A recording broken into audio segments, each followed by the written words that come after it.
So there are lots of people who will be entering the workforce for the first time. Some of them Mhm. you're mentoring. So what can people in this position do to put themselves in the best position for not only short term but also long term success? Yeah, for sure. I think that like it goes back to working on both your personal development and also your career development. Yeah. I think like the personal development part we talked about a little bit already, but I would just say like it's very much like a marathon, not a Yeah. sprint.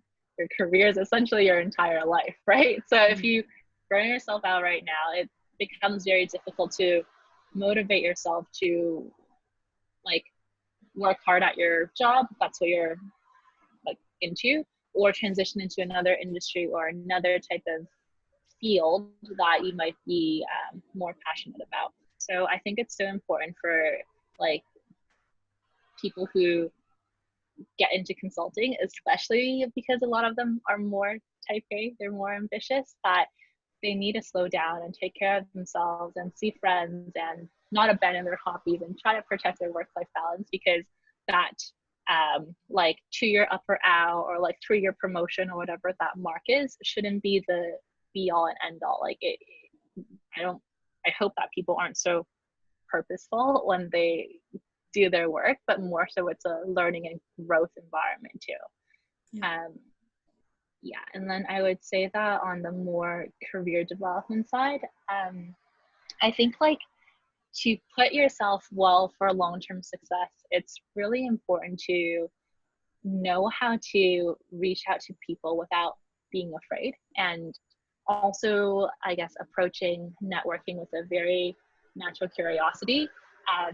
You are young, like you want to be learning about all the types of possible career options or life options or whatever else that's out there, versus treating networking just as like ticking off a box, which I do unfortunately see some people doing. Like sometimes I get these networking call invites from people, and then once I hop on the call, I'm obviously very disappointed because they treat it as like here's 5 questions I want to ask so I can say I talked to somebody at Deloitte, versus I'm like Yeah. very passionate about consulting. I really truly want to learn about what you're doing, and obviously the latter makes a better impression on me. Right? Yeah.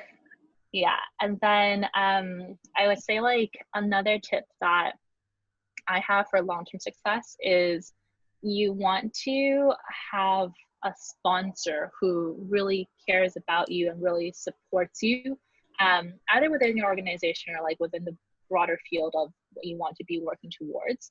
And that's just because like your sponsor, they're not so much like a mentor who gives you guidance, but they're the type of person that talks well about you behind your back, talks about you to other leaders within the industry or other leaders in the firm. So they create a good impression of you to try to boost you up. And I think that in a world where a lot of young professionals, especially young women, I think like work very hard, but their contributions aren't necessarily recognized. A lot of times what they lack is a sponsor who will talk about them positively and spread their achievements to a broader audience. So I think that having someone like that within your personal network is very critical to your long-term success.